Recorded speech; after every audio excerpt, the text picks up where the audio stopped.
Hello my dear friends, ఈరోజు ములక్కాయ మెత్తళ్ళు recipe వీడియోలో మీకు షేర్ చేస్తున్నాను అనమాట. టమాటాలు లేకోకుండా కర్రీ అన్నది ఎలా చేస్తున్నాను ఈ వీడియోలో మీకు షేర్ చేస్తున్నాను. చాలా టేస్టీగా వచ్చిందండి.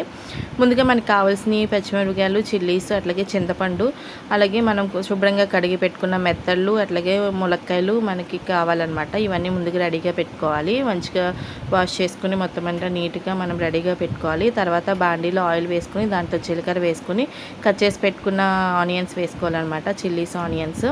అంతకీ మనకి చింతపండు రసం కోసం మనం ముందుగా చింతపండు కూడా నానబెట్టుకోవాలన్నమాట. తర్వాత ఈ ఉల్లిపాయలు మగ్గడానికి మనము కొంచెం సాల్ట్ వేసుకుంటే తొందరగా మగ్గుతాయి. మగ్గే వరకు మనం ఇవి చూసుకుంటూ ఉండాలన్నమాట.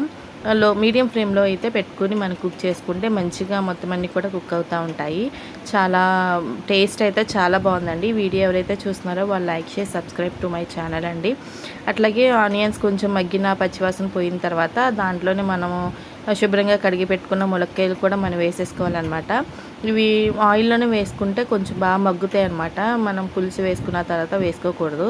ఆ ఉల్లిపాయలతో పాటు మనం ములక్కాయలు వేసుకుని ఒక 5 మినిట్స్ తర్వాత మనం ఏదైతే వాష్ చేసి పెట్టుకున్నామో ఈ మెత్తలు కూడా వేసేయాలన్నమాట.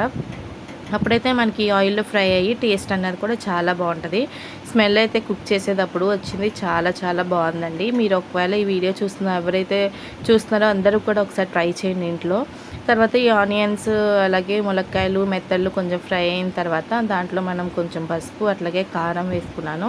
తర్వాత సాల్ట్ ఆల్రెడీ మనం ఆనియన్స్లో వేసుకున్నాము. మళ్ళీ ఇంకా ఇప్పుడు మగ్గడానికి కూడా మనము కొంచెం సాల్ట్ అన్నది యూస్ చేసాం అనమాట. మీరు సాల్ట్ చూసుకుని వేసుకోండి.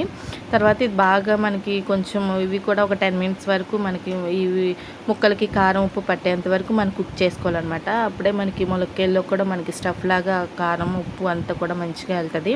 తర్వాత ఒక గ్లాస్ వాటర్ వేసుకుని మనం ముందుగా నానబెట్టుకున్న చింతపండు రసాన్ని మనం తీసుకోవాలన్నమాట. గుజ్జుని తీసుకుని దాన్ని ఏదైతే మనము ఈ వాటర్ వేసుకుని ములక్కాయలు ఈ గ్రేవీ ఉందో దాంట్లోనే మనం ఈ చింతపండు రసం కూడా వేసేసుకుని మనం బాగా లో ఫ్లేమ్లో పెట్టుకుని మనం కుక్ చేసుకోవాలన్నమాట. అప్పుడు మనకి ఈ చింతపండు రసం కానీ కారం కానీ అంతా కూడా ఆ ములక్కాయలకి పట్టి టేస్ట్ అన్నీ కూడా చాలా చాలా బాగుంటుంది అనమాట.